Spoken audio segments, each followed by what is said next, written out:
Welcome to Adapter Parish, episode 83, The Parent Trap. We'll get into all the shenanigans in a moment, but first, let's talk about our next episode. And we are going out west for this one, and we've got a train to catch. For this episode, we're taking a look at 3:10 to Yuma. We'll be discussing Elmore Leonard's original 1953 short story, the 1957 classic movie starring Glenn Ford and Van Heflin, and its 2007 remake starring Russell Crowe and Christian Bale.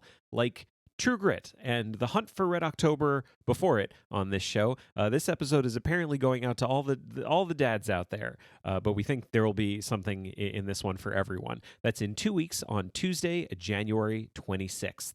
If you have any comments, questions, or corrections about today's episode or any others that you'd like to hear on the show, remember to email adapterparishcast@gmail.com. If you enjoy the show, we'd love it if you would share that with the world by leaving a rating and review wherever you listen to podcasts. We're also on Patreon at patreon.com/adaptcast. We've got a patron-only community and our bi-weekly bonus show, Adapter Parish Plus, with episodes releasing every Tuesday between episodes of this show. We hope you check it out. Show notes from this and all other episodes can be found at adapterparishcast.com. And with that, on with the show, Adapter Parish, episode 83, The Parent Trap.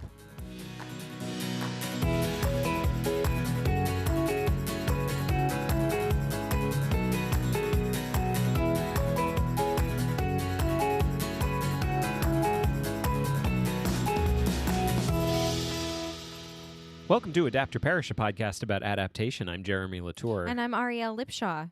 Or am I? Don't fucking do that to me. We've been together 7 years. Don't pull that shit. You don't know. I do, though. Mm-hmm. I know. Do you? Look, here's the deal. If you had a twin, then your parents clearly have... Since I know both your parents, then we're not talking about like I live with my dad and my sister lives with my mom. We're talking about more of like a... Remember the Treehouse of Horror episode when Bart had like a brother... In the attic? Yeah. That's the kind of situation we're dealing with. And that is the fucking freakiest thing. So you're not doing a delightful like Parent Trap thing. You're evoking that. Okay. I just want you to know, so I'm freaked out. That's how we're getting started, and that's going to color this whole episode. Great. Well, welcome, everybody. Welcome to The Parent Trap. The Parent Trap. Yeah. The Parent Trap. This is one of those ones that I knew fuck all about. Did you? Yeah, knew nothing. Well, you knew did. Nothing. You must have though. I know, like it's in the culture. Because we were watching the movie, and every so often you'd be like, "I remember this. I remember this." Like you had seen the movie. That at some only point happened. in your life. That only happened like twice. During the movie. Twice, at least twice. But I think I only saw those scenes. All right. Like I think it was on the Disney Channel when I was a kid, and I was just like, "Oh, what is this? This is no. No. I want to watch something else. That's fine. Something that's not about girls." I don't know. I didn't care. Here's the thing. Yeah. I don't remember whether I cared that much about it when I was a kid. Mm-hmm. I probably did, but I don't remember caring. Yeah. I like to assume I didn't. Well, I had definitely seen this movie before. I remembered at least parts of it pretty well. Yeah. But it definitely wasn't like, I mean, I feel like the gold standard for whether it was a family classic for us is whether we owned it on VHS tape. Yep. And we did not. Mm-hmm. So there you go. We owned like none of the Disney movies. Do you know how many of those like the plastic clamshell VHS cases we had? Yeah. One. Oh, yeah? And it was the Mary Martin Peter Pan. Oh, we had a lot of those. The only thing. My parents never bought a single Disney movie on VHS. Ah. I had like a friend who had all of them. Yeah. And I would watch them at his house. I don't know. Like, I don't know if they were against it, but they definitely weren't for it. So I don't know what was going on there. We had all of them. Did I ever tell you? And as a child, I had no purchasing power, to be clear. Did I ever tell you we had a very democratic system in our house for deciding what we wanted to watch? You and your two brothers, me and yes. my two brothers. You've told me about it. Why don't you tell everyone else about it? So like we would each pick 3 movies. And we would like hide behind the couches, and then we would switch, and each sibling would turn over one of the other siblings' movies that they like definitely didn't want to watch, and then we would rotate, and then we would rotate again. So at the end, you had something that like by mutual consensus everybody was willing to watch. So it was how we ended up basically just watching the same things over and over again. Well, yeah, that's how it works. Yeah.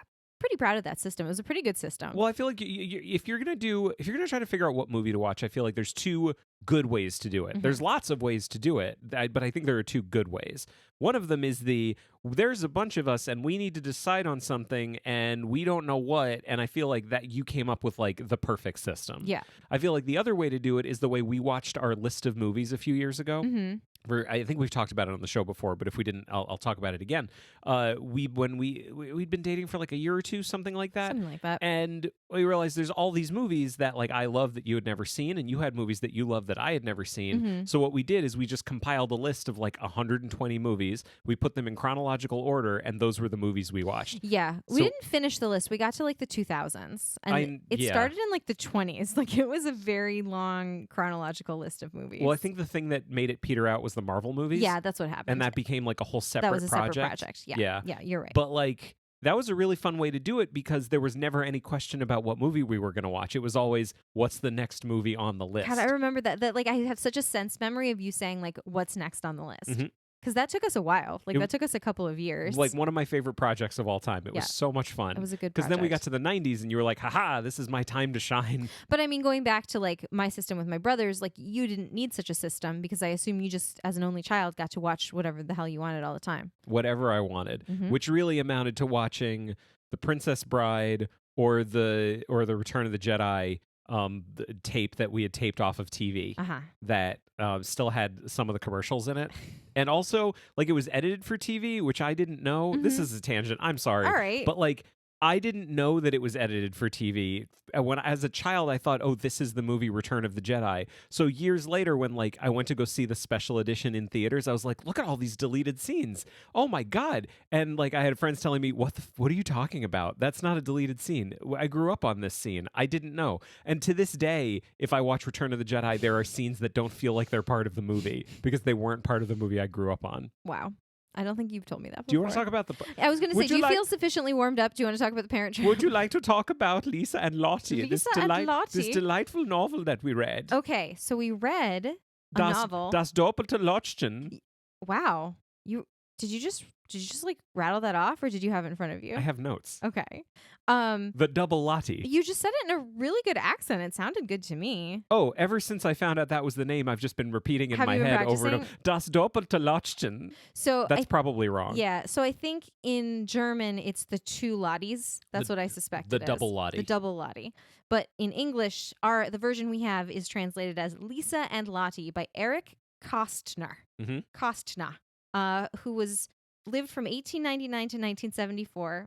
He was a German satirist, poet, and novelist, especially known for his children's books, including Lisa and Lottie and Emil and the Detectives, which I think I've heard of. That sounds familiar. During World War II, his books were banned by the Nazis and were published abroad. He won the Buchner Literary Prize in 1957. That's interesting. That's great. I have more information about him and the Nazis. Okay. Do you want to do that? Well, here's the thing. When I found out that this book was published in 1949 in Germany, I was like, oh no. Oh no. Oh no. Oh Please. no. But did, a modicum of research and found Where were out... you during the war? I didn't know. I didn't know I what was they never were a doing. member of the Nazi Party. I was never a member of the Nazi Party. He was a pacifist and Uh-huh. opposed the Nazi Party. He strongly opposed it. There was like a letter that was signed by like 100 different people in Germany who were like thinkers and scientists and authors who were like opposing the rise of the Nazi Party. Kind of like today. Yeah, kind of like the way like Trump was running and like every single organization banded together to say like, no, we do not endorse this man. Yeah. Kind of, and yet it still was also kind of a squeaker. Yeah. That kind of thing. Yeah. So that's been going on forever. He was a pacifist, opposed the Nazi Party.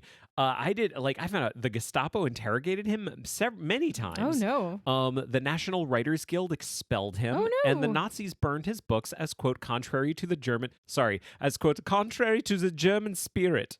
I mean, how could this book be contrary to the German spirit? It's just a delightful book about some twins. I mean, it has nothing to say about how we can blame all of our, society's ills on Jews and the Romani. So it was a sin of omission rather Yes. than commission. That's what I think. Okay. He witnessed his own book burning, and he Mhm. later wrote about it.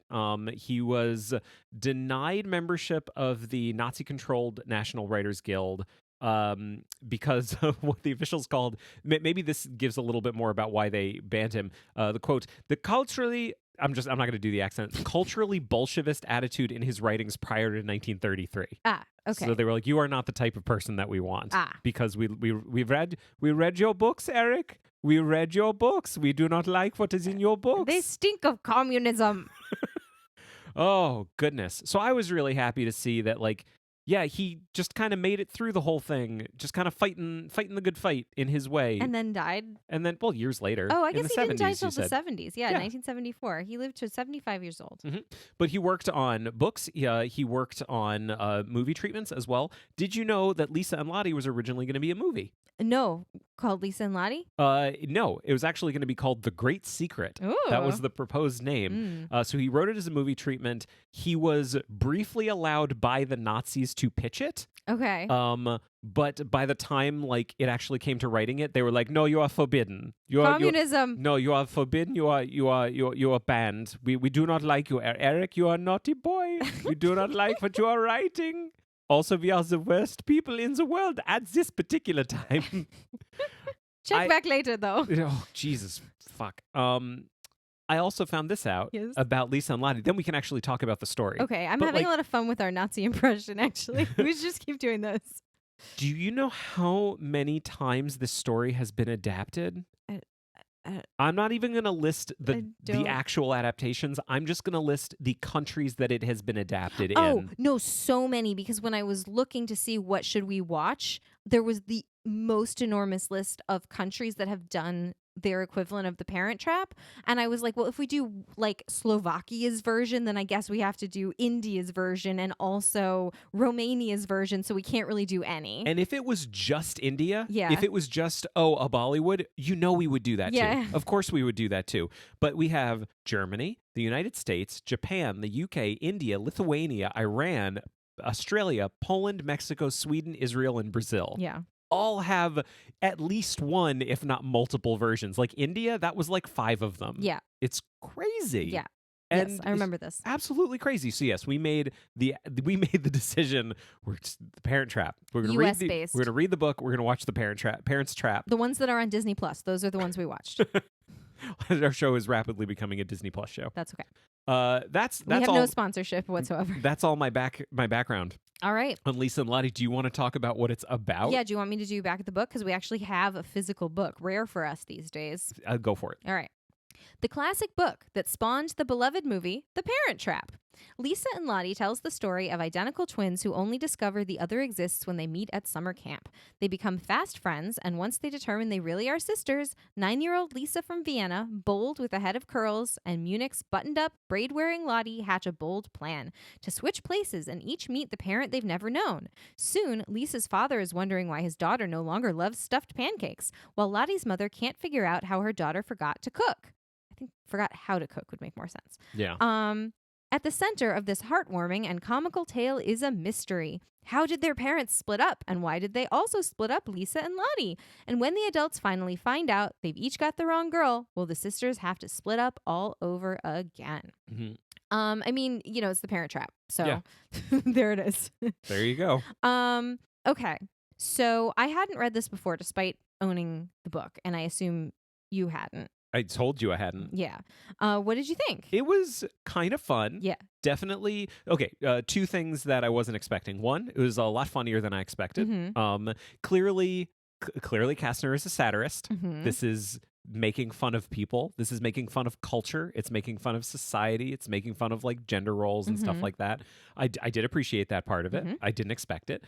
2, it's I kind of expected this. It's from a different time. Yeah. Definitely from a different time. Like it's from a time where one of the things that happens in the book is like Lottie is sad. No, Lisa is sad for Lottie that her mom doesn't beat her with a slipper the same way her dad does sometimes. Yeah. Do you remember that? I remember that. I don't remember her being sad about it. No, there's like a thing where she's like thankful for the corporal punishment that she Oh. has experienced. I don't remember that I didn't remember her being thankful for it. I'm probably messing it up a little bit, but that did jump out at me. Yeah. But there's a lot of that kind of stuff in it. Yeah, I mean the sort of idea of the parentified child was interesting to me. Mhm. That I can never remember which is Lisa and which is Lottie.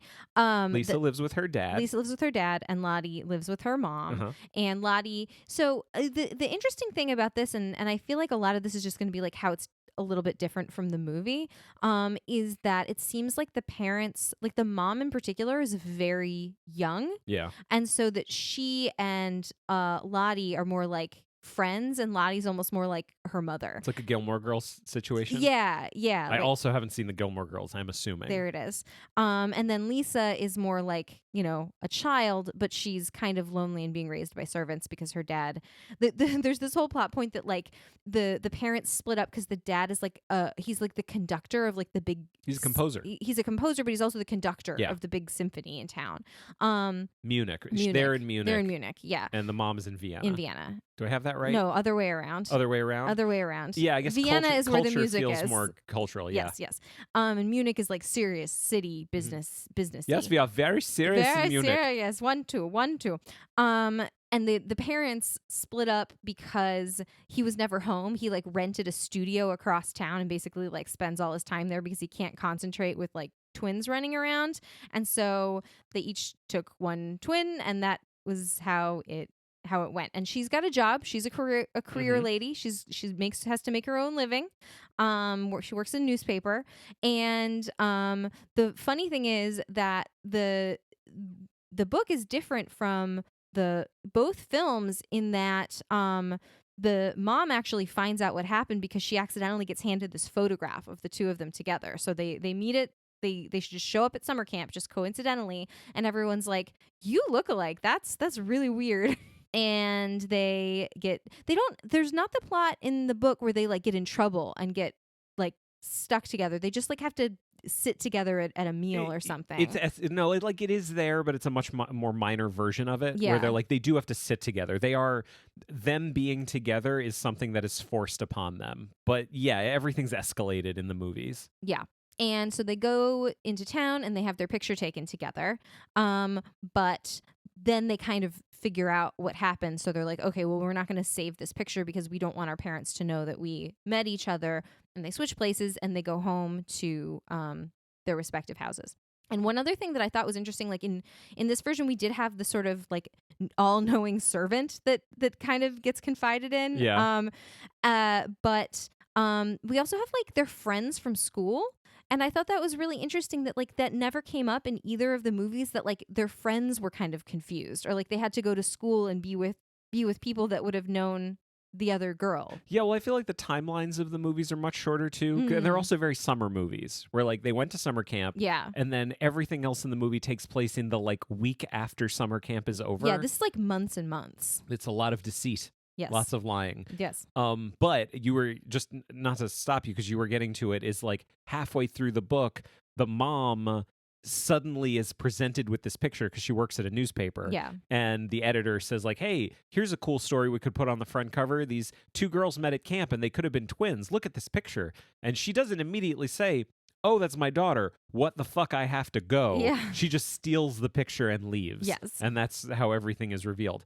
I have two questions for you. Yes. One, would you like to talk about how you feel about stories in which information is being withheld by one character to another character? I don't like that. Right. I don't care for it. What about these stories? What about like these three versions of the same story did you find refreshing from that viewpoint? Well, sort of two things. Mm-hmm. First of all, they never have any intention of keeping the secret forever. So there's no like stress around like, are they going to find out? Are they going to find out? Like Yes. the intention is that they're going to find out because they want to bring their parents back together and see each other again. That's why they did the switch in the first place. Mm-hmm. And then the second thing is like in both the book and both movies, like the switch is revealed very early. Like it is not a comedy of errors of the switched girls frantically trying to hide who they are. Similarly, it's not like Christmas in Connecticut. It's not like they're trying to keep up the deception like basically forever and failing and going through all sorts of hijinks.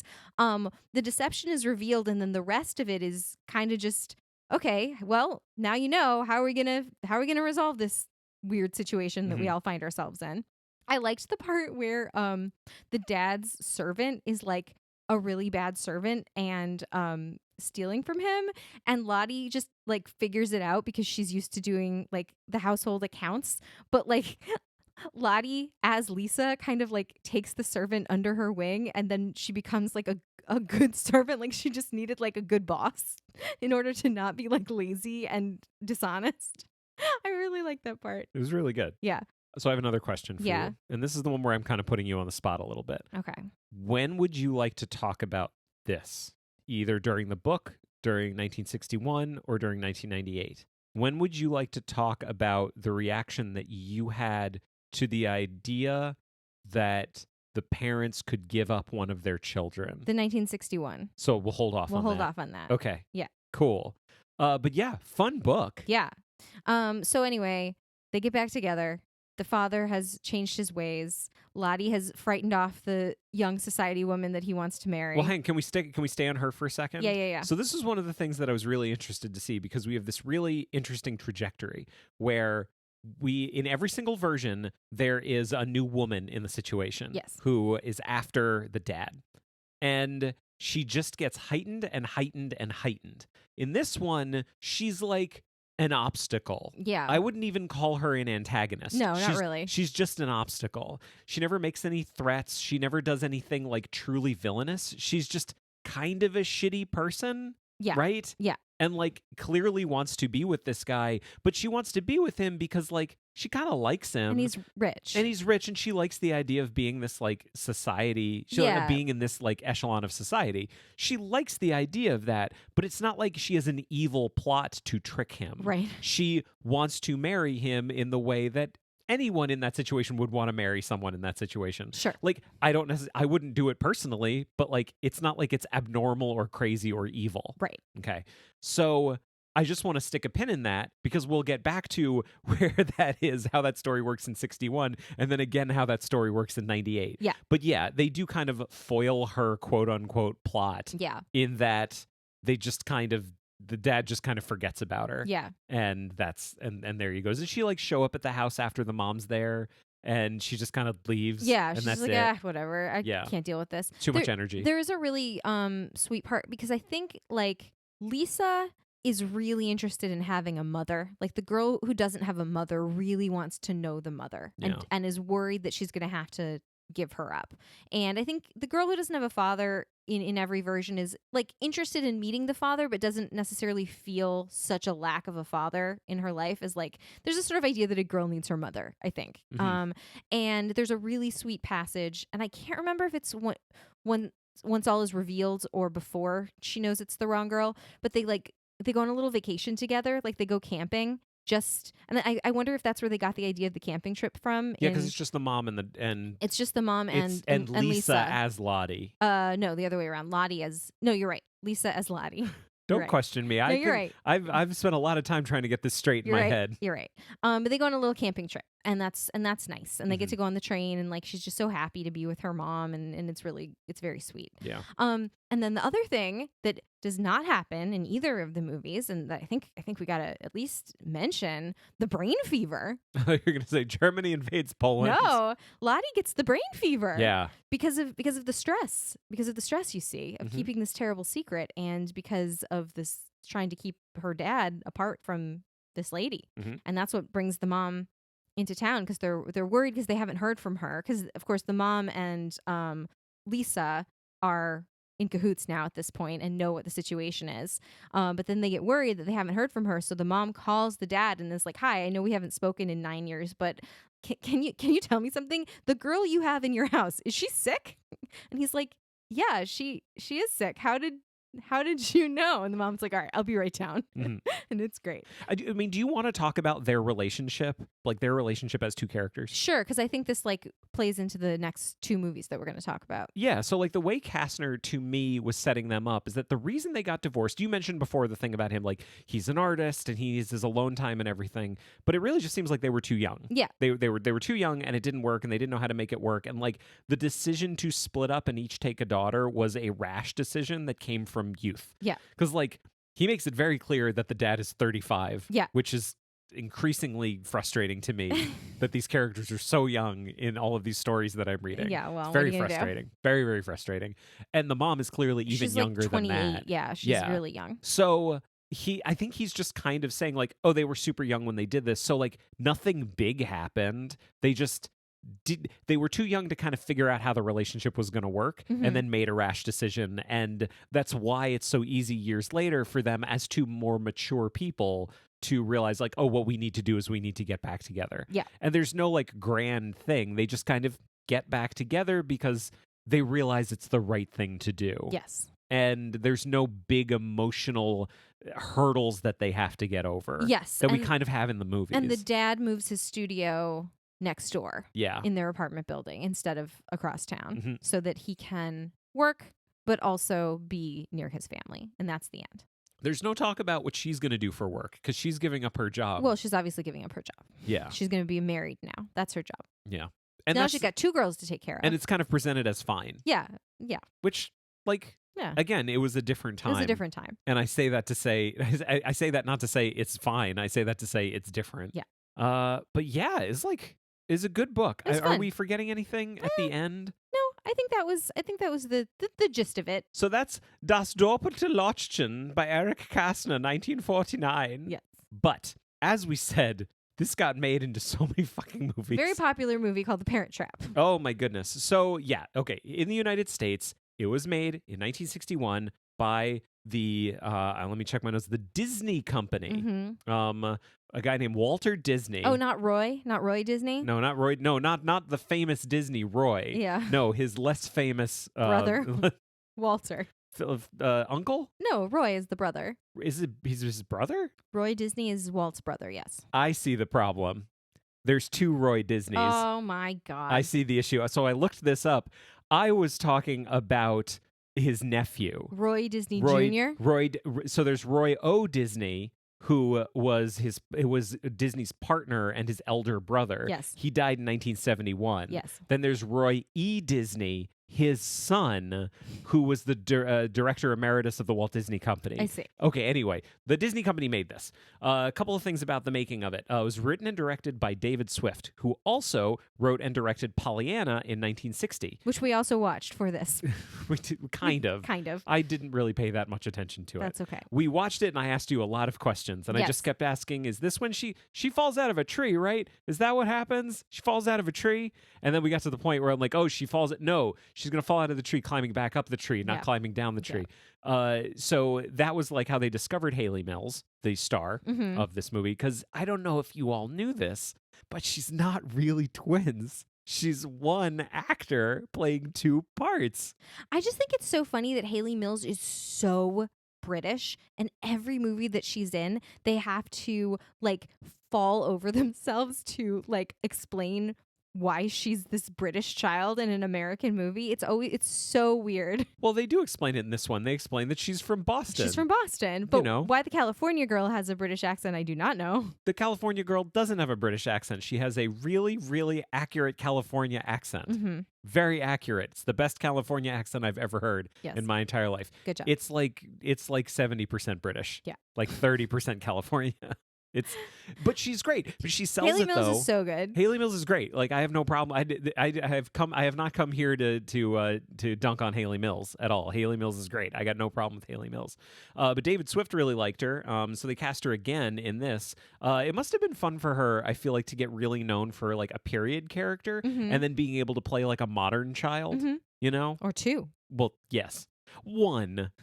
Like No, 2. Literally 2. I get 2, but like one of them isn't like one of them's a little old fashioned.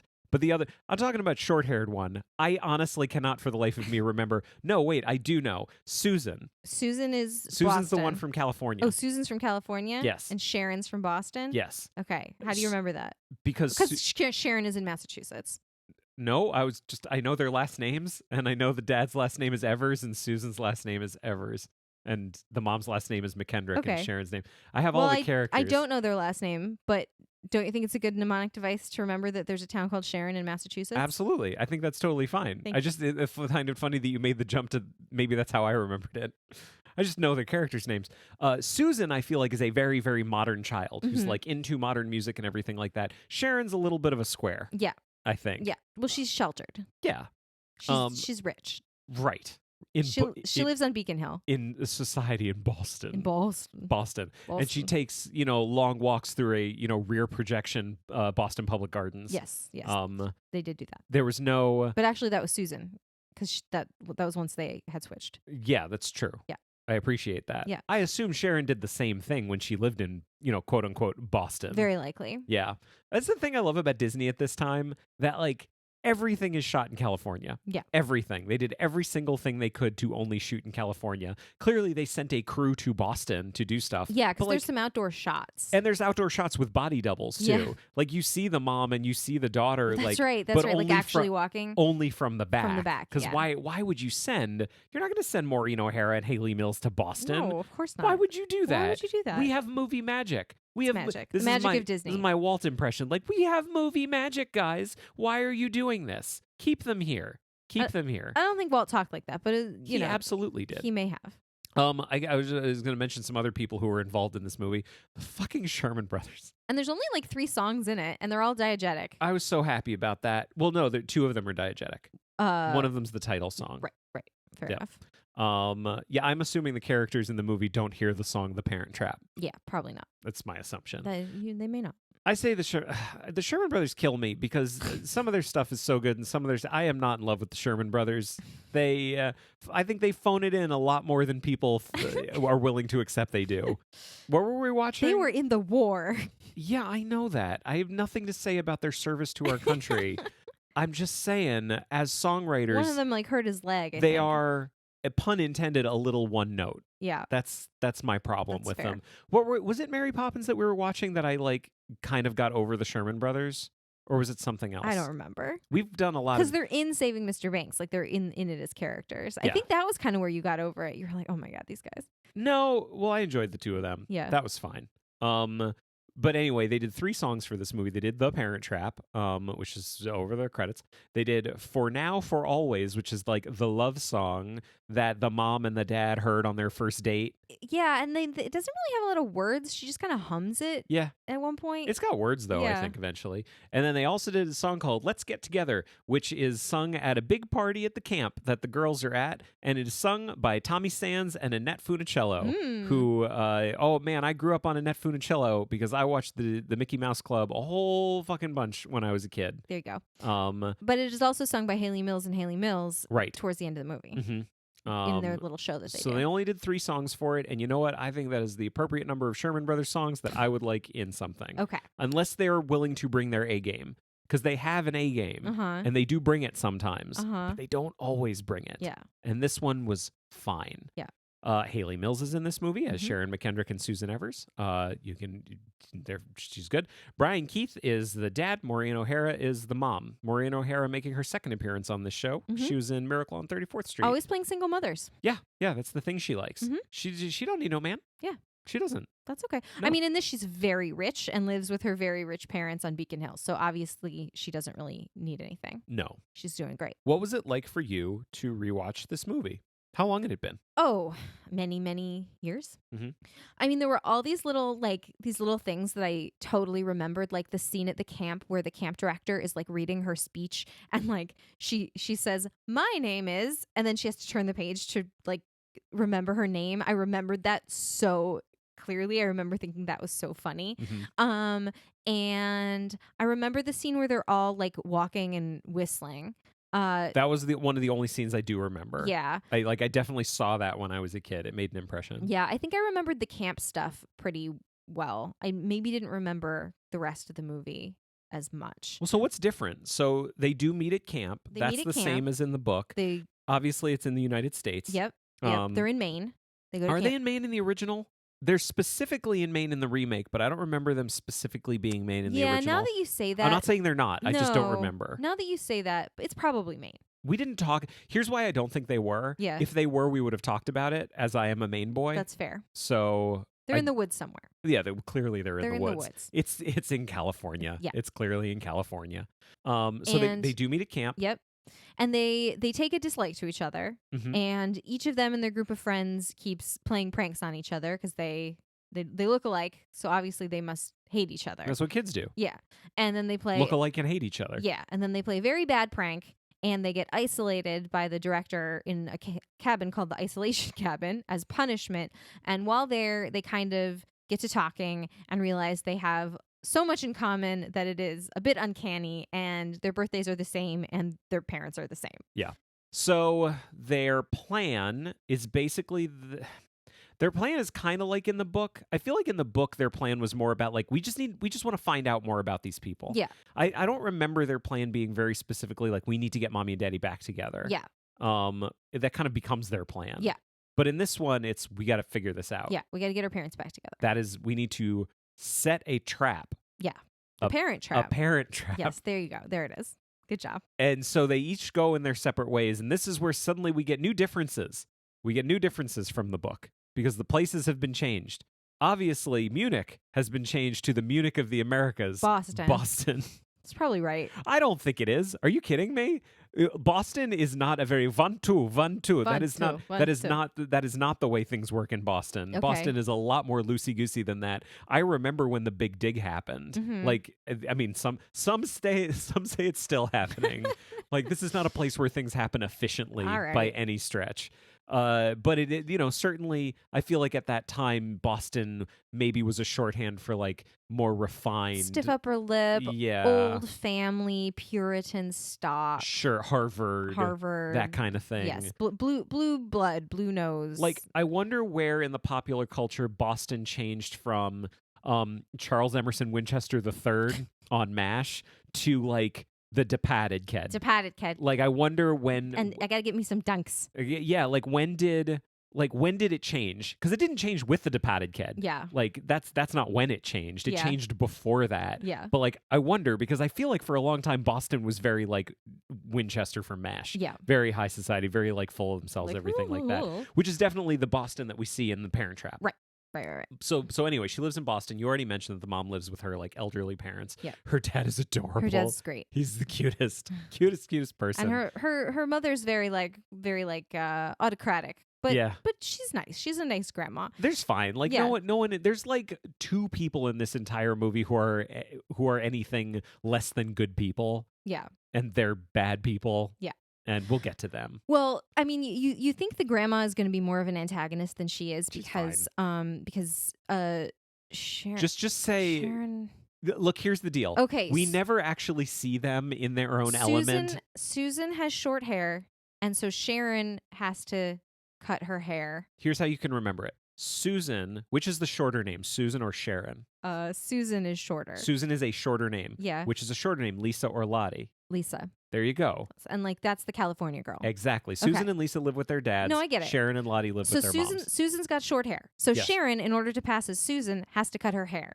And so when Susan shows up pretending to be Sharon, she has to say, "Oh, I cut my hair," even though her hair was always that length. And anyway, what I'm saying is everyone keeps saying to her, "Wait till your grandmother sees this." Yeah. But her grandmother does see it and is just like, "That's terrible." Like, yeah, like her she immediate just reaction doesn't really is just care. like, It's "Oh, not you like- stupid child." Yeah, you think like, she's gonna not disinherited or yeah, anything. you think she's gonna like send her to her room without her supper, or, like be really angry, and she's just like, "That's the look." Well, I was gonna say, so let's talk about the dad Yes, a little yes. bit because that's a change as well. Yes. So He's not a conductor anymore. He's no longer a conductor. He's in a horse. Vienna. He's a horseman. He's a guy with a ranch in California. California. Yeah.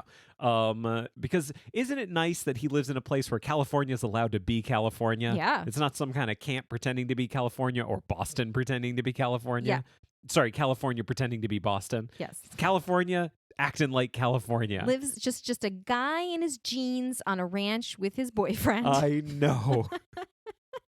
This was so disappointing to me because they clearly love each other so much. It's like, oh, it's Murray. He's the ranch hand. Like, is he? What's his name? Is it Murray? I think it's Murray. It's not Murray. Hang What on is it? 1 second. Hecky. It's Hecky. Hecky. Yeah, You Dad. know that good old fashioned name Hecky. Yeah, Dad and Hecky were Brokeback Mountaining it over there while the kid was at camp. But now she's back, and that's fine. Yeah. So okay, they switch places. So Sharon goes to dad in California, and Susan Who's goes, no longer this like artist type. Now yeah, he's he's very like very masculine. rough and tumble of the land, kind of definitely has been in a lot of Westerns. Yeah. Like was probably in The Rifleman. Yeah. I don't know. And she meets the housekeeper, who's great. Yeah, Verbena. And very supportive, and also figures it out almost immediately. She's like the funniest character in the movie. Yeah. Like this was to be clear, this is a snappy movie. This movie has good dialogue. Yeah. It is a very funny movie, and I feel like she gets the funniest stuff. Yeah. Like I think it's a hard.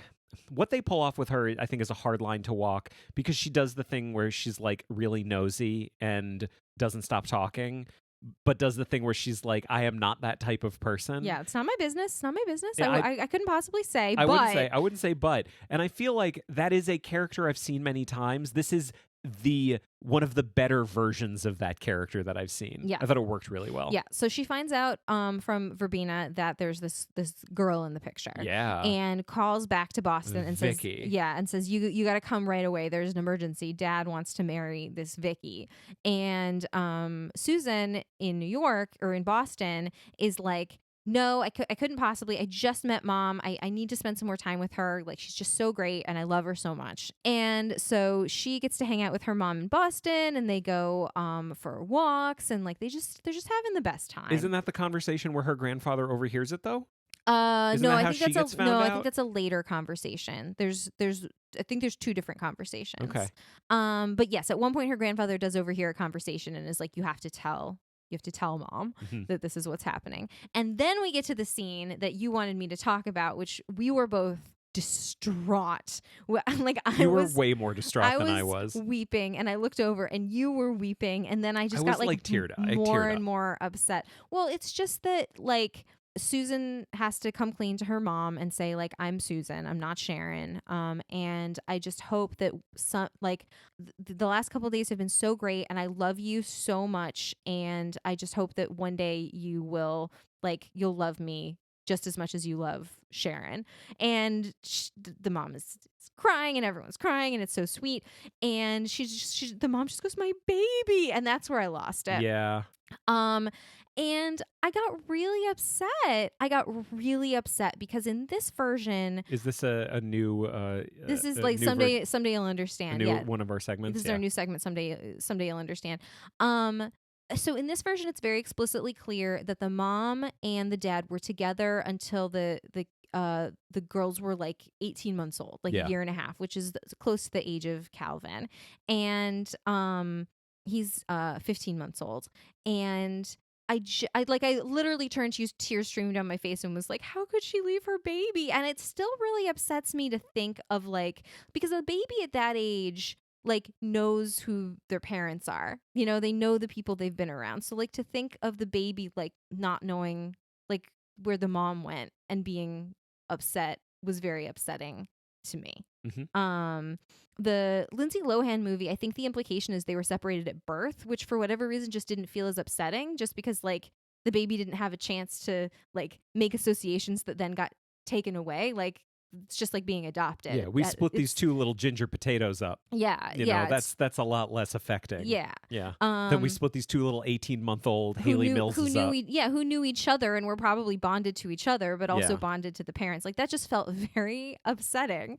So I didn't like that. It made me kind of take against the parents. And Maureen O'Hara was kind of like, I think it was a bad decision. Like we did the wrong thing. Like we probably need to make this right somehow because we did the wrong thing. And also in this, of course, they're like 12, 13 years old. So they're a little older than the book. So this has now been going on for longer.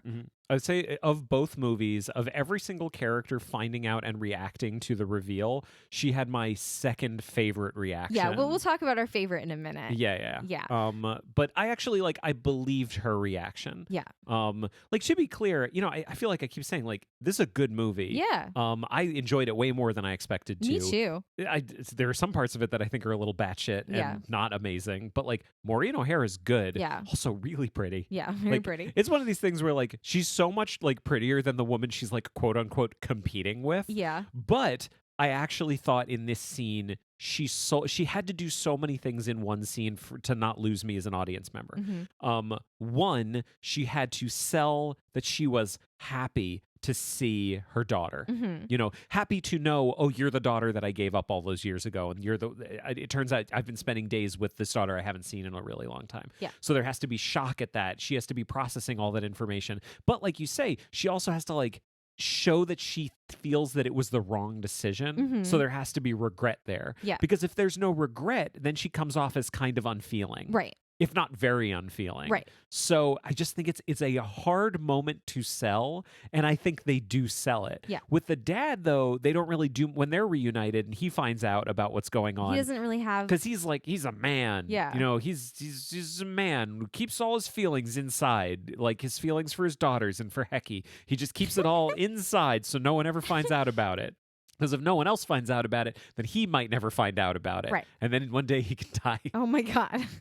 I don't know where you're going with this. It's very dark. No, I'm done. I'm there. Okay. I'm there. I'm saying Maureen O'Hara is really good in this movie. Yes. And well, I want to get to the camping trip. So they go to California to Because, as we know from this movie, Boston is no place to rekindle a romance. no place. You have to go to California. There's no question that they have to get everyone. And I was like, oh, fuck you. Yeah. So they're leaving. So this is the part that I like. They're leaving, and the dad pulls her aside and is like, "So you're gonna wear that?" And she's like, "Yeah." And he's like, "And your hair? That's how you're gonna. That's the plan." And she's like, Go see your ex. "To go see your ex?" And she's like, "Yeah." And she's just wearing like a brown dress, and her hair is in like sort of a chignon. She looks amazing. Yeah, but she looks like a middle-aged. She doesn't look like a sex bomb. She looks amazing. And the dad is like, "Well, I mean, you're pretty brave to go see your ex all middle-aged like that." And she gets very offended. And then she calls the daughter and she's like, "Hey, do you want to go on like a shopping spree in New York for a couple days before we go out to California?" And I was like, can you imagine how amazing that would be to go stay like in a hotel, like clearly a very nice hotel in New York with your incredibly wealthy mother that you've never met before, and just go on a giant shopping spree? Yes, please. That sounds amazing. And so she says, "We're going to New York." And Dad, you know what? Go fuck yourself and go back to your racist chess set. Yeah, he has a racist chess set. So, I was looking for stuff like that, and boy howdy did I find it. Do you remember the racist chess set? yeah, it was like Oriental. Very, yeah. Yeah. Like all of the chess pieces had the, like, you know, the Fu Manchu mustache and the whole thing like that. It's no good. And you don't notice it. You don't notice it unless you're looking for it. But holy shit, that chess set is really fucking racist. Very racist. Okay, so they show up in California, and Yep. Maureen O'Hara, if she looked amazing before, boy howdy. She's wearing like this lime green suit, and her hair is all curly, and she looks fantastic. Thought she looked better before. And they're there to well, yeah, and we know you like a someone who's becoming a beautiful middle-aged woman. Yeah. They're there to break up the wedding. Clearly they're there. And they get to the house and everything. There's this whole sort of comedy of errors of like, he doesn't know they're there, and then he does, and then the girls are there, and everybody's there, and all is revealed. When do you want to talk about Vicky? So Vicky's there. Vicky is going to be an evil stepmother. Vicky is definitely more evil in this than She's a villain. in the book. Like, she's like very young, and she's got like a shitty mother. Yeah. And she's moved from obstacle to antagonist. yeah. She's like, I'm just going to send at this point, she only thinks there's one girl. And she's like, I'm going to send that little brat away to boarding school, and this will all be mine. That's her goal. This whole ranch. Yes. And Hecky. Yes. And Hecky, definitely Hecky. Hecky's going to boarding school. Well, she knows she doesn't have to worry about her husband very much, because Yeah. he and Hecky are just going to be going off on their, fishing trips. Their fishing trips. So there's this camping trip that they all go on, and Maureen O'Hara kind of finagles it so she doesn't have to go, and she gets to hang out by the pool for 3 days, and sends Vicky along instead, because Vicky was very uncomfortable with the ex-wife going on the camping trip with her fiance and these girls. May I correct you? Yes. She's very uncomfortable with the super hot ex-wife Yes. going on this fishing Yes. trip. So they go on the camping trip with they're hiking out into the woods with Hecky and Vicky, and basically the twins play a bunch of tricks on Vicky and get her to show her true colors and make the dad not interested in marrying her anymore. Which do you think makes him finally give up on her? The fact that she's really shitty to the daughters, or that she hates camping so much? I think it's Porque no los dos? Porque no, so like 6 of one, half dozen of the other. Also, like, she's really mean to Hecky, and he can't That's have true. that. He cannot. He have doesn't that. know why. Yeah. He can't quite. He can't can't quite quite put his a finger on on it. But he knows it feels wrong. No one's mean to my Hecky. Well, she treats him like a servant, you know. Yeah. So she's out of the picture. and the girls set up a recreation of the first date. Sweetie, I got to tell you, Yeah? you're doing such an amazing job. Yeah. But I feel like you've skipped over something that I do want to talk I'm about. so sorry. And I apologize. Let's talk about jokes about domestic violence. Oh, okay. Because one of the things that has happened before they go on the trip is we get some real... This is where the movie kind of decides to redefine the reason why they split up. Mm-hmm. And the reason why they split up is because they fight a lot. A lot. I was making jokes about this, that like when we were watching it, that wouldn't it be interesting if the way they decided to play the mom and the dad is when they finally meet, you find out like, oh shit, they have intense sexual chemistry. Right. Like that would be one way to explain the relationship. Which they kind of do, but also like explosive chemistry. But that's kind of the direction they go in, is this idea that like, no, they have this very explosive relationship where they start fighting immediately. Yeah. She knows exactly what buttons to push. He knows exactly what... He doesn't really know what buttons to push. He doesn't. He just wants to be with Hecky. Yeah. Well, he's just kind of dumb. Yeah. He's a little dumb, and she's clearly smarter than him. Yeah. And she is delighting. Everything before the fishing trip is so funny because she's delighting in making his life hard. Yeah. And making things awkward for him and his fiance. And it's very, very funny. But he does end up pushing her over the edge a little bit, and she punches him in the face. Yes, she does. And she gives him a black eye. And it is played for laughs. Yeah. It is a joke. Mm-hmm. It is handled as a joke in this movie.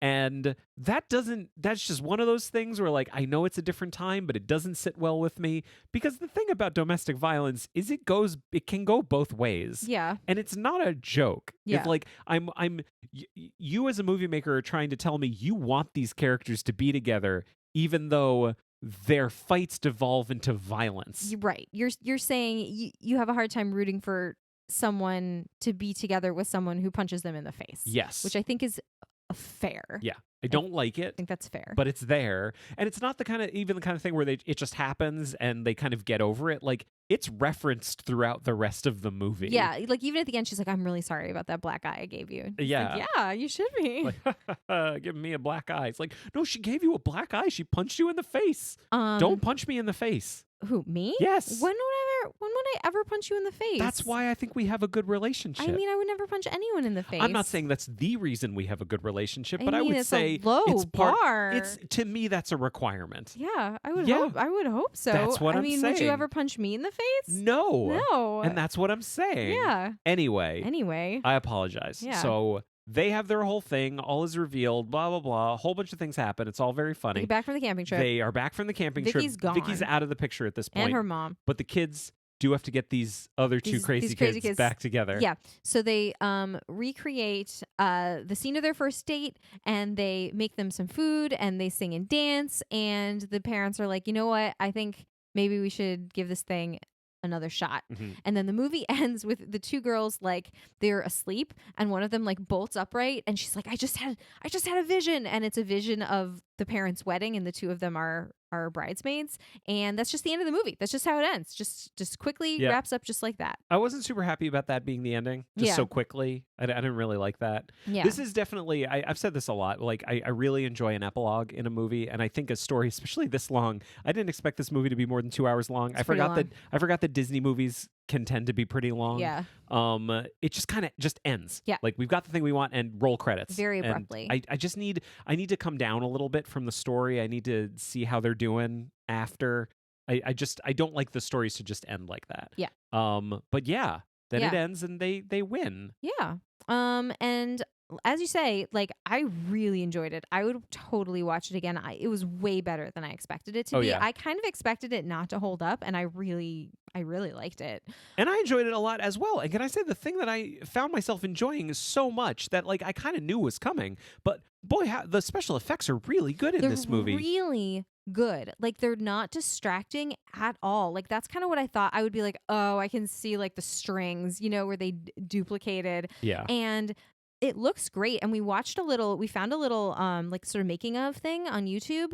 about I'll link how to it. It's about really how they good. did the split screen and how careful they were, because there is a gap like when they did the split screen, but how careful they were to set up the shot so the gap was always like in a door frame or like a tree, or sometimes it wasn't even straight, it was like zigzag, to whatever was in the background, so that they could make it look really, really seamless, and it worked really well. And then the other half of the technology was just, how it's like the way they did the hobbits in Lord of the Rings, sometimes they literally just made them stand farther away so Yeah. they looked smaller. Like there's no technology behind it. They just did a really good job with the body double, and they interviewed her in this thing that we watched, and she had a great time on set. She was really proud of the fact that she was in this movie. You can actually see her face a couple times if you look for it. But she's like, yeah, whenever you see the back of someone's head, yeah, that's me. And they did a great job with that, I thought. Yeah, no, I mean, I think the thing that happens with special effects like this that I really look for, because I love watching special effects, I love looking for it because I just am delighted by it, is anytime you're going for an effect, it really seems like the way to do it is use every single trick you can. Mhm. Because if you end up relying on one trick, it will work sometimes and then it will fall down and not work other times.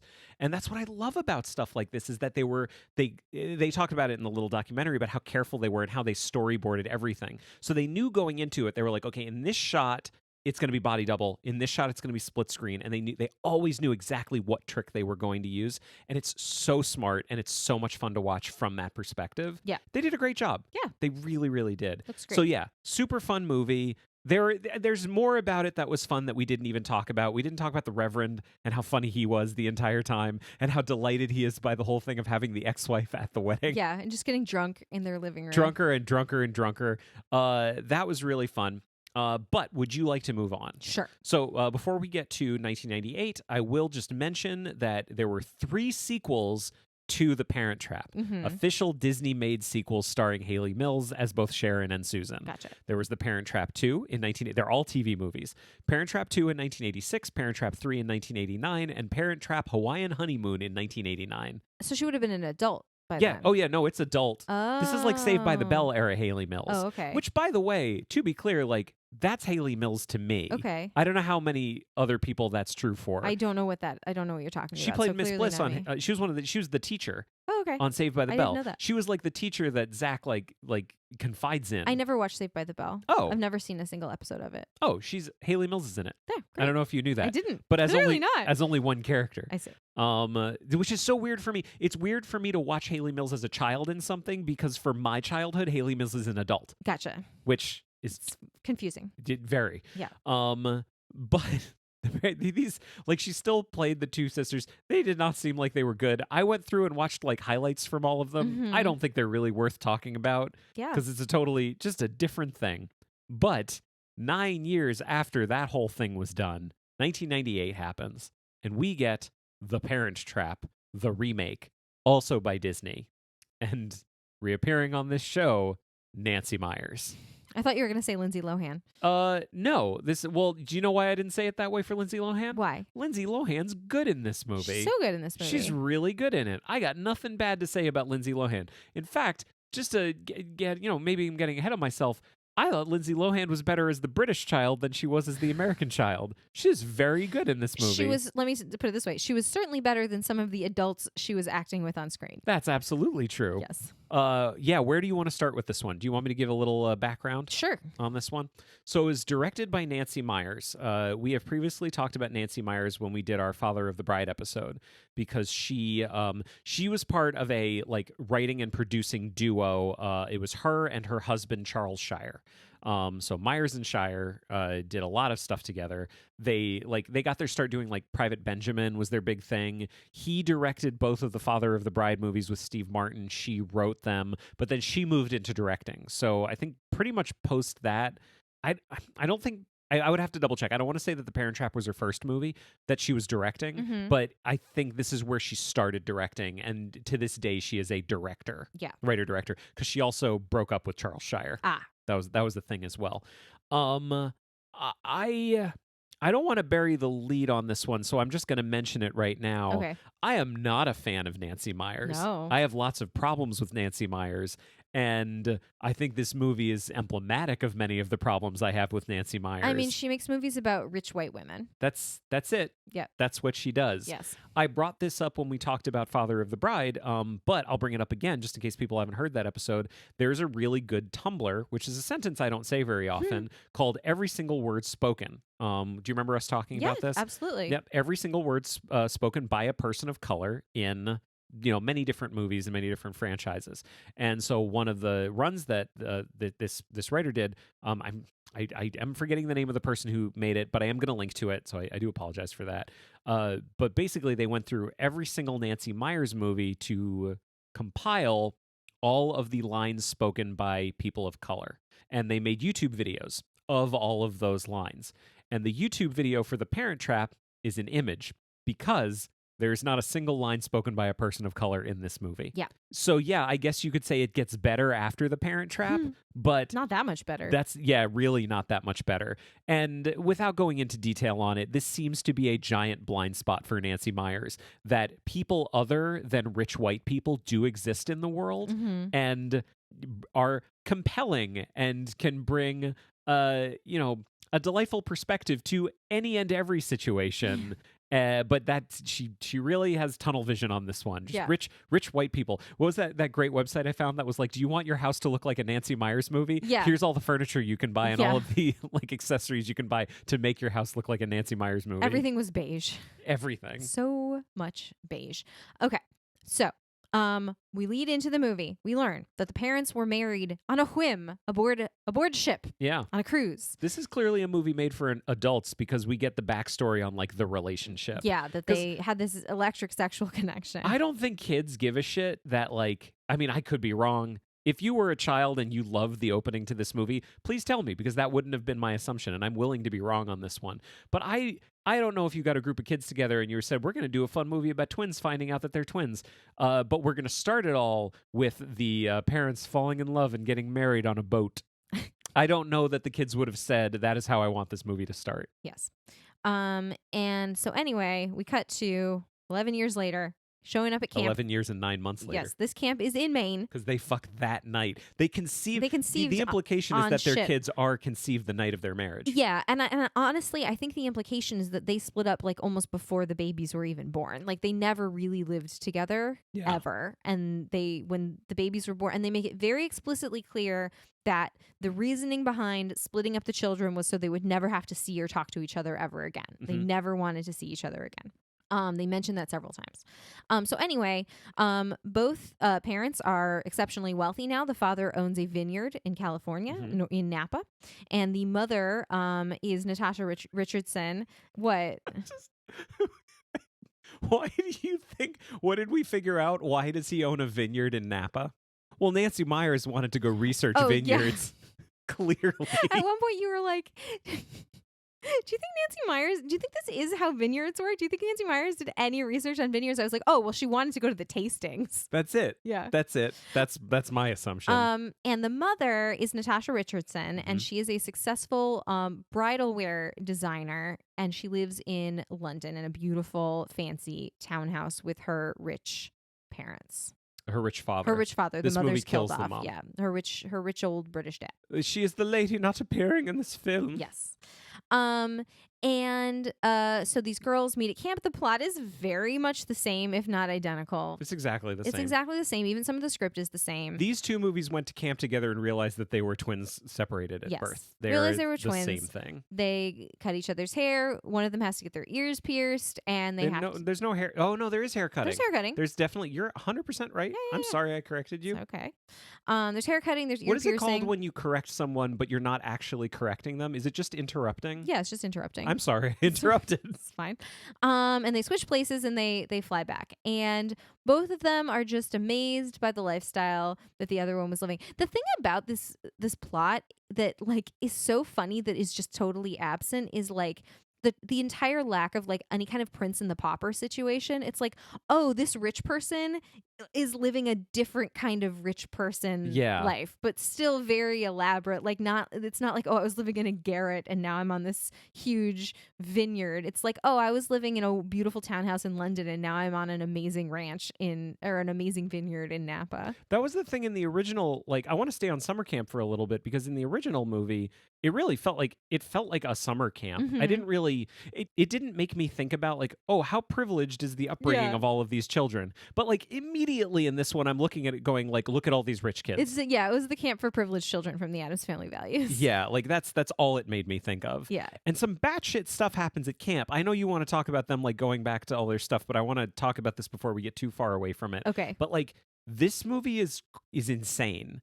It's occasionally insane. Like the scene where the two girls meet each other for the first time is fucking bonkers. Oh, the fencing scene? Okay. The two of them meeting doesn't need to be anything big and dramatic. It's a battle. Because the big and dramatic thing is, holy shit, this girl has my face. Yeah. That has drama built into it. You don't need to add an action scene. But instead, this camp has fencing, full fencing in the whole outfits and everything, and you have two little Lindsay Lohans fencing with each other. They're both apparently amazing at fencing, and they do... This is like Die Another Day, Princess Bride fencing scene that is full range. You would think the counselor who is there coaching them would stop them from leaving the like area. Also, don't you get disqualified if you leave the area? I'm sure that you do, yes. And they're like literally running around with swords, jumping over fences and Porsches they end up and everything. in the lake, I and think. like thankfully no other kids get hurt because clearly that's what would happen. Yeah. And they fall into a feeding trough or something like that. Right, like a water trough. Yeah, I was thinking the lake, but yeah, you're right. It's like a trough. It's this giant action-packed preamble where they both have masks on, and then finally the masks come off, and they see each other, and they're like, "You're Lindsay Lohan. I'm Lindsay Lohan. Amazing. I hate you. Yeah. I hate this." And the counselor is like, "Oh my God, you look exactly the same." She doesn't say a single word about how dangerous what they did just was, and how irresponsible she is. But that whole scene was ridiculous. And then that's followed up later by they take the prank scene, because there's a scene in the original where one of the sisters pranks the other one by like filling the whole bunk full of like mud and honey and shit and all not actual shit. Yeah. Mud and honey and stuff. And they take that scene and they do the normal thing that you would do, which is you escalate it. Right. And you turn it into a living goddamn cartoon. Right. Where characters there's no way they could have accomplished what they did. Not at all. Not at all. And you have like the lady who runs the camp is like sliding across the whole room. Getting going, covered in like chocolate sauce and feathers. It's ridiculous. Yeah. It's too much. It was over the top. It was too much. It was OTT. And I did not like it. Yeah. I was not here for that. But... And I'm just going to go back to Nancy Meyers for a second. I want to make it very clear about how I feel about Nancy Meyers. Nancy Meyers is not an incompetent filmmaker. Far from it. She's a very competent filmmaker, as evidenced by the fact that a lot of this movie works. A lot of the stuff at camp works. A lot of the stuff between the Lindsays Lohan works. Again, I think Lindsay Lohan is more believable as the British girl. So they're Hallie and Annie, by the way, which is Nancy Meyers and Charles Shire's daughter's names. There you go. But Annie James lives in London with her mom, and Hallie Parker lives in Napa with her dad. Yeah. And I actually found Lindsay Lohan way more believable as Annie than I did as Hallie. Hallie felt very much like a filmmaker saying, "What's a cool kid like in 1998?" Yeah. Whereas, like, Annie's just a British girl who's clearly a little old-fashioned. Yes. And that worked way better. There was no cringe to Annie, whereas there was lots. I cringed a lot at Hallie. Gotcha. And I did not appreciate that. Well, it's nice because like once they switch and she's pretending to be Annie, then there's not much cringe because she's just playing that character, really. Exactly. You have the one who's a little cringy acting like the other one, and you have I actually believed it. Yeah. Like I actually think she did a great job. Yeah, she did a great job playing the other character, pretending to be the other character. Yeah. She's really good in this movie. Anyway, I'm sorry I spent so much time on camp. Do you want to talk about their lives separately? Yeah. So they switch places, and they just learn that each of them have these great lives. Hallie is so happy, like she gets to hang out with her mom at the bridal studio and like just do all this fun stuff in London, and they're just having a great time. And it's the same kind of thing where she's just like, I can't. They have the same kind of phone call where she's like, I can't give her up. Like, I've only been here for a day because back at the ranch, we learn there's trouble afoot because dad is going to be wed to the worst woman in the world. They've really they've really leveled this girl up. Oh my God. She went from, to be clear, in the book, obstacle. In 1961, antagonist. In this one, villain. Yeah. She is a villain. Not only that, they also call her Cruella a whole bunch of times. They do which that. just feels a little too self-referential for a Disney movie to call a villain Cruella. I didn't appreciate that. Well, there's this part where she was like out by the pool, and then like he comes out and he's introducing his daughter, and she's gonna go for a swim, and she jumps in the pool, and like what's the woman's name? Meredith Blake. Her dress gets splashed and she's like, oh. And it's like, what are you doing? You're sitting by a pool and you're wearing something that can't get a little wet. Like, what is wrong with you? You judged her pretty harshly for that. That didn't register to me. But she's just awful. Well, they make a big deal about how she's only 26 and she's a publicist that he's hired to like do some publicity for the vineyard and like make over their brand. And she smells money in the air, I think is the issue. Well, yeah. And we do meet her mother. Her mother is a little bit of stunt casting. She is a little bit of stunt casting because in this movie, Meredith's mom, Vicky, is played by Joanna Barnes, who played Vicky in the original. Which is fun. She's in like 2 scenes. She's fun. It's kind of fun. She's not evil like the mom was in the first one. She's just there. Meredith is kind of evil on her own. She's so evil. And then the mom and the dad, like her mom and dad kind of disappear at one point. It's just they go out of their way to make her so evil. Like she's got an assistant and she's so mean to him and he's awful. She's mean with him. Yeah. They're just like awful together. She's got this like little sidekick. But like I think he was probably supposed to have a bigger part because he's only in the one scene. He's in that one scene where he like just drives up in the golf cart and then just drives away. And that's what she sits in the golf cart and she gets to say the line like the second we're married that little shit's going to boarding school. Yeah. And they both go ha ha ha ha ha ha. Yes, that's what happens. It's a lot. Yeah. It's a lot in that moment. Did you even say that Dennis Quaid plays the dad? No, Dennis Quaid plays the dad. Yeah, because you talked about Natasha Richardson, right? Who is beautiful. R.I.P. Beautiful. Yeah, it's so fucking sad. God damn. And Dennis Quaid as Nick Parker, the dad. I have this to say about Dennis Quaid. Okay. 2 things. One, I love Dennis Quaid. Mm-hmm. I love a Dennis Quaid movie. I enjoy anytime he shows up in anything. Second thing, maybe this is mean, I don't think Dennis Quaid is the best actor in the world. And I can't explain that. I just find him charismatic and charming. But I also don't think he's entirely believable anytime I see him in anything. Yeah. That's fair. Can we talk about our 2 favorite characters? I was wondering when you were going to ask me that. Okay.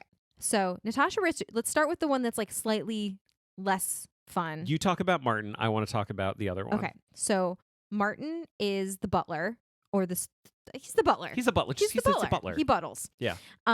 He loves Annie so much. He's the one that drops her off and picks her up at camp. They have like a fun, like full body high five, secret handshake ritual thing that they do that like Hallie teaches Annie, or Annie teaches Hallie perfectly. So like she knows how to do it when they meet again. And he's just like, he's very formal because, you know, he's professional, but he has clearly been with his family for a long time and loves them. And then at the point where they're packing to go out to California because all is revealed and Natasha Richardson has to take, you know, this girl back to her home. It's this kind of funny scene because Lindsay Lohan's like they're in the bed together, they're kind of cuddling, and she's so upset, and she's like, I just met you and I love you so much, Mom, like, you know, can we try to figure this out? And Natasha Richardson is like so calm and so motherly and perfect, and she's like, just don't worry about a thing. You just leave everything to me. And then the next time we see her, she's like freaking out and trying to pack her clothes. And she's acting like the lead character in a Nancy Meyers movie. Yeah, at just that point, completely freaking out. And Martin is like, "Is there anything I can do?" And she's like, "Do you think you could not as my servant, but just as my friend? Could you come with us?" And he's like, "Yes, I would be most honored to do that." But then he like puts on his leather jacket to make it clear that he's like not on the clock. So Martin, he's great. He's great. You didn't mention. Oh, I didn't mention. So Lindsay Lohan comes to tell Natasha Richardson the truth about who she is. Was this after the grandfather's figured everything out? The grandfather's already figured everything out. And then he pats her on the butt and tells her to go in. And you were like, that is not appropriate. I made a note about that. Yeah. That is not cool. Yeah. And she climbs in the bed with her like you do, like anyone would do with their mom, and she like pulls the covers over her head, and she's so cute, and they have this little scene, and it's so adorable. And then the camera goes back to the doorway where Grandpa and Martin are both watching, and Martin is like just fully sobbing, and he's just like, I've never been so happy in my life. Wait, I wrote down the quote. No, that's what he says. He's just like, I've never been so happy. And it's really funny. That was the biggest laugh I think we got in the movie. And that almost made up for how much I did not like Natasha Richardson's reaction. Yeah, it wasn't as good as Maureen O'Hara. It did not work for me. And I feel like this is where the whole thing started, where we were really examining, like, how should either of the parents be reacting to this information? Yeah. And I actually kind of got set against the mom a little bit in this one. Yeah. Because she was not, she didn't seem like she was having a reaction to this. Yeah. Like, she was freaking out more about the dad than she was about this daughter that she abandoned at birth. Yeah. And that didn't sit well with me. Yeah. And it didn't sit well with me that, like, Martin had the more honest emotional reaction to something amazing and incredible than she did. Yeah. Yeah, she had her freak out a little while later, but, like, she had no reaction. Yeah, it seemed like my suspicion is that she was directed to take the news like very calmly and very matter-of-factly in order to provide a larger contrast with the following scene where she's totally freaking out. Mm-hmm. That's what I suspect. I suspect Nancy Meyers directed her poorly in this scene. Yeah. Like, I think there is a way to do that, but also maintain, like, a compelling emotional reality for the character. I don't disagree. Yeah, no, I know. Yeah. But that did not sit well with me. But then Martin's reaction saves the whole thing. Right. Because his reaction is amazing and Martin is fantastic. Yes. No problems with Martin in this movie. So the other character you want to talk about. So the dad, he has a servant as well. A faithful servant. A faithful servant. She's a nanny. Yeah, she's been with them since the child was a baby. Since both the childs were babies. Right. And her name is Chessie. Chessie. Chessy, which is a weird name. I said her name was Chessie and you didn't believe me. I was like, no, Jessie, Shirley Jessie. And you're like, no, Chessie. I was like, what's Chessie short for? And you were like, nothing. It's just a name. Yeah, I looked it up. I looked up the etymology of it. Etymology? Do you say that for names? Sure, why not? Yeah. So to be clear, so Simon Kunz plays Martin. Lisa Ann Walter plays Chessie at this point. Chessie is my favorite character in the entire movie. Chessie is my favorite character in either of the movies. She is wonderful. In fact, I had kind of this has come up on the show because we haven't done a Knight's Tale for this show, but we definitely talked about it. Yeah. So what I'm about to say is a little esoteric, so I apologize for people that don't know a Knight's Tale. But for those people that do, there are there's several female characters in the movie, but there's two in particular. One of them is played by Shannon Sossamon, and she is the love interest for Heath Ledger, and he's really into her because she's very, very pretty. But one of the other characters is played by Laura Fraser. The most beautiful woman in the world. She's the most beautiful woman in the world. And Ariel and I are both in love with her. She's incredible. And it is literally the only fault I can find in that movie, because The Knight's Tale is a perfect movie, and that's a separate conversation. The only fault I have in it is I do not understand why William, the entire movie, is after this one lady when he's got this other lady next to him who is so capable and so awesome and so beautiful. It doesn't make any sense to me. Yeah. That is the only fault I have with that movie. You've never said anything so fast in your life. I feel really strongly about it. Yeah. I had kind of a similar problem with Chessie in this You were movie. like, she's great. She's fantastic. She is adorable. Yeah. She's a spitfire. She's really smart. She's really capable. She's a good cook. She's really funny. She's a really good cook. She just is a really good person. She also is way more in touch with her emotions than almost anyone else in the movie, except for Martin. Yeah. And I do not understand why, in all the years that it's just been the dad and Chessie and the daughter, that he hasn't said, wait a second, Chessie's amazing. Why not I marry Chessie? Like, to me... Maybe she wouldn't have him because he's annoying. But I want to know that. Yeah. I want to explore that aspect of it. Because to me, if I were in his position and I had Natasha Richardson and Chessie in front of me, I would go for Chessie. Yeah. That's me. That's me as a person. And so me as a viewer, I want to know, explain, Nancy Meyers. Don't make her so awesome if you're not going to explain that.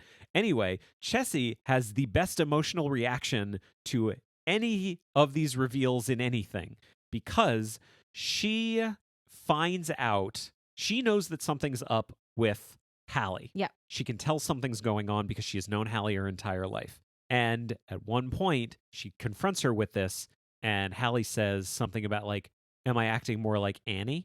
And she goes, how do you know that name? And she says, because I am Annie. and she turns around, and at that moment, Nick walks in. Yeah. And she is so torn, but she is having such an intense emotional reaction to what she's just found out. And she's looking at this little girl going like, oh my God.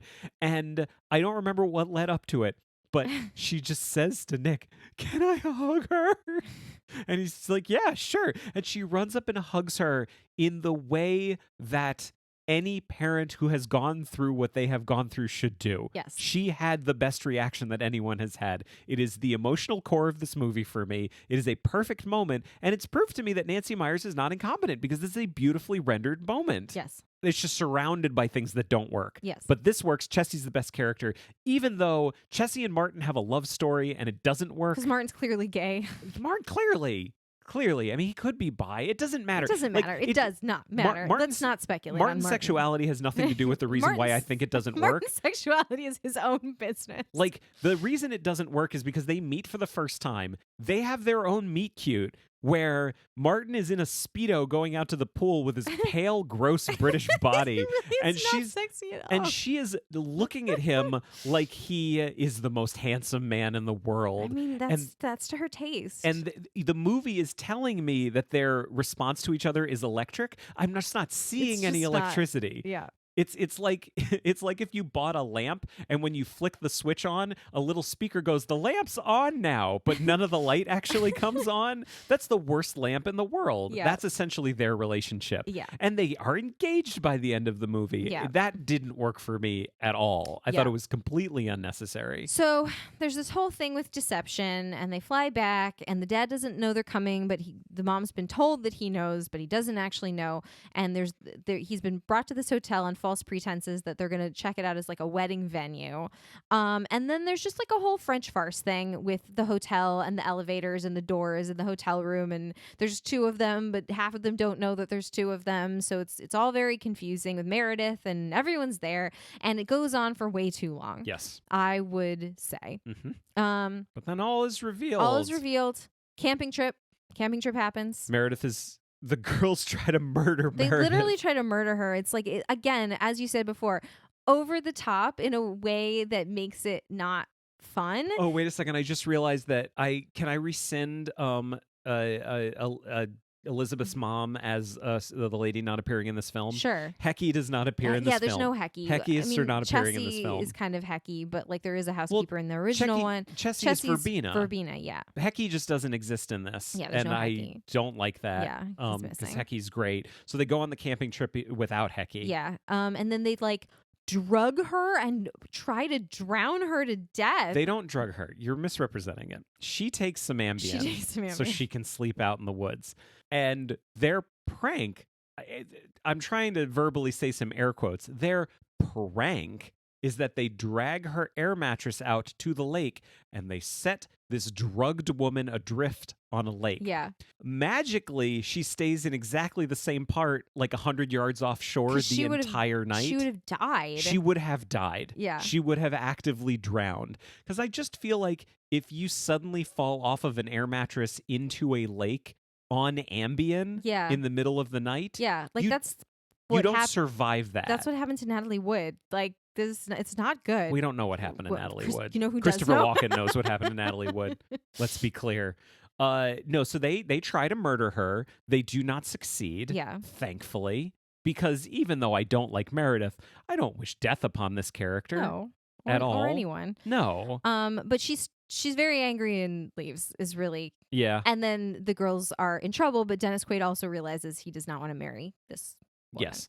And then we get a whole long thing where they like recreate how the parents met, because there's a whole thing about how they met on the QE2. Boat, yeah. Do you know there's a deleted scene where when they're in when Hallie, see now I'm getting it mixed up because it's so many sets of names to remember. It's literally it's okay. 3 sets of names. Don't worry about when it. Hallie is in London as Annie, there's a deleted scene where they meet the Queen. Oh, of course. Why because not? of course there is. Because of course they have to. They have to meet the Queen. If they're actually going to shoot in London, they need, which they did. Yeah. Like it is a little impressive to me that they were like, we're going to shoot in London. We're actually going to do it. It's a little less impressive to me that they were like, we're going to shoot in Napa, because I know that Nancy Meyers likes that. Yeah. So that's not impressive. Yeah. They tell you Oh man, they project so much London because they recreate the cover of Abbey Road Yeah. while Here Comes the Sun plays underneath it. And when the song started, I thought, holy shit, that's crazy. I feel like the Beatles never licensed this is a cover. Yeah. This is a sound alike. Fuck that. Don't use a fucking Beatles sound alike in a movie. That's Especially dumb. like when you're doing the Abbey Road. Just don't do it. It is just tacky and it takes balls and it does not work, and I do not like that. But the whole thing was they met on the QE2, so they get they rent like a boat, a yacht, and Martin and Chessie are on board. They've got dinner ready, and they recreate their first date, and they get to have a candlelight dinner, just the two of them. And is that when they decide to get remarried? Yeah, I think that. No. It's later in the kitchen, I think. Don't they go back to the house and they're like in the kitchen? That's the original. Are they in the kitchen? You're thinking, so earlier in this movie, they're in the wine cellar. Yeah, no, you're right. Yeah, there's a little rekindling of it, but I think it's before the camping trip. They decide they decide to get remarried in the wine cellar. They decide to get remarried on the boat. On the boat. Okay. The wine cellar's earlier, then they're on the boat, they decide to get remarried, and then we cut to the end of the movie. Yes. And there's the photo montage of their wedding. Mm-hmm. And so we see them getting married, and the two girls are there. Martin and Chessie are there. And Martin proposes to Chessie in the pictures and everything like that. And it's all too... Can I also go on a quick little sidebar here at the end? Sure. I just getting back to the whole Nancy Meyers and people of color, there is a thing she does that makes it worse for me. Because I feel like it's bad enough that she doesn't actually allow people of color in her movies to have names and characters and lines. Or be there at all, yes. Yeah, in this case, be there at all. But she definitely is very willing to use like the work of Black artists in her movies. Yeah. So like... This is a thing. I didn't know about how Nancy Meyers started her career. One of the first things she did, she was a story editor in the film division at Motown. Oh. You would know some of the movies that Motown made. Okay. Did you know they made movies too? No. They made Lady Sings the Blues. Okay. Mahogany. Oh, okay. And The Wiz. Okay. Among several others. That makes sense. But Nancy Meyers got her start as the story editor. So like she has experience working like in this world. Yeah. With these people. And so like the movie opens with Nat King Cole doing LOVE, and it closes as every Nancy Meyers. As far as I'm concerned, every single Nancy Meyers movie closes with Natalie Cole's "This Will Be." Yeah. It is a song that should not be in movies anymore. It should just be allowed to be a song again, and not just either something in a commercial or something used over the credits of a movie where people get fall in love or get married. I do not appreciate it. It troubles me more knowing that she doesn't include people of color in her movies, but she's very willing to use the art created by people of color to tell her stories. Yes. That just frustrates me. Yeah. Really, really frustrates me. Musically, this movie pisses me off. Yeah. I thought the score was awful. Like, we both kind of hated the score. Have I done this to you? Where you start to notice that 90s music? Oh, yeah. No, this is your fault. Score. Yeah, no, it all sounds exactly the same, like the Alan Silvestri score. And Alan Silvestri is someone I love, but the music in this movie is terrible. Yeah. I hate the soundtrack. I hate all that stuff. But this movie has Chessie. And therefore, somewhat redeemable. Can I... do you have anything more to say about the movie? Nope. Can I end with a piece of trivia that is, to me, the complete opposite of my problems with Nancy Meyers and race? Sure. I want to talk about Lisa Ann Walter for a second, who plays Chessie. Okay. This is the coolest fact I've heard in a long time. She's delightful. She's been in a lot of different stuff. She has several children. She has 4 children. She has 2 twin boys named Simon and Spencer. Now, in the movie The Parent Trap, the Lindsay Lohans find out that they have the same birthday. Do you remember what their birthday is? October 11th. Okay. This is 1998 when this movie was made. In 2001, on October 11th, Lisa Ann Walter had her twin boys. That's crazy. I think that's fucking amazing. It's crazy. It's so cool. I wish nothing but the best for Lisa Ann Walter, based only on my knowledge of her in this one movie. It's crazy that those boys are adults now. I know, that's weird. Yeah, that's a whole separate thing. Very weird. I watched a little bit of it too. Katie Couric hosted one of the Zoom reunions for all the people in this movie. And Lisa Ann Walter seemed cool. Mm-hmm. She seemed cool. It's great. And Lindsay Lohan seemed like she had her shit together in it. It was kind of nice. But I don't know. Do you want to do some quadrants? Sure. To kind of tie this all up a little bit? Let's do it. Okay, so 1961, The Parent Trap. I guess I should go back further. So the first Indian version of Lisa and Letty. Okay, 1961 Parent Trap. Do you feel like they cared about the source material? No. I don't think so either. Not at all. Disney never cares about the source material. That's not their thing. Yeah. Was it successful? Yes. Definitely. Way more successful than I expected it to be. I really enjoyed it. Yeah. 1998, The Parent Trap. Do you think they cared about the source material? Do I think Nancy Myers cared about the book? Das Lisa? Doppelte Lotchen. No, I do not think so. I doubt she read it. Do you think she cared about the 1961 version, which obviously doesn't count for this exercise? I think she probably had some familiarity with it, but I don't know that this was necessarily a passion project about how much she loved the 1961 Haley Mills film. I don't know. It felt kind of reverential to me. All right. But as I said, it doesn't matter. It doesn't matter. 1961 was successful. Was 1998 successful? It had successful elements to it, but ultimately, I just didn't feel like the story was as affecting, and I don't think I would watch it again. So I would probably say no. I'm going to say yes. Okay. But barely. Like on the line. Yeah. like, I'm okay with being like right on the line. Barely. Yeah. I did enjoy it. It had my single favorite moment from either of the two movies, which was, can I hug her? Yeah. I'll rewatch it just for that. Yeah. No, I would. You know what? I'm going to call you on that one. I think we are going to rewatch this movie, like when Calvin gets older. Well, sure. Because we're going to remember that Martin and Chessie are delightful. That's fair. And we're going to rewatch it. That's fair. But I think we're going to enjoy rewatching 1961 a lot more. Yeah.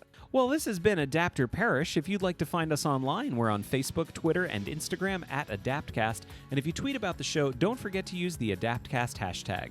You can join our groups on Facebook and Goodreads, and you can also find and follow me on Letterboxd. If you have anything to say that's longer than a tweet, you can always send an email to adapterparishcast@gmail.com. If you'd like to support the show, there are 3 great ways that you can do it. First, tell a friend. Second, a rating and review on your podcast platform of choice would be greatly appreciated. And third, we are on Patreon. We've got a special bonus show that we do for patrons that comes out in between episodes of this show called Adapter Parish Plus. We also have a special Slack for patrons that we've been having a lot of fun on in the last few months. But that's our Patreon. You can support us there if you would like. But yeah, thank you for listening. Let's get together. Yeah. What if you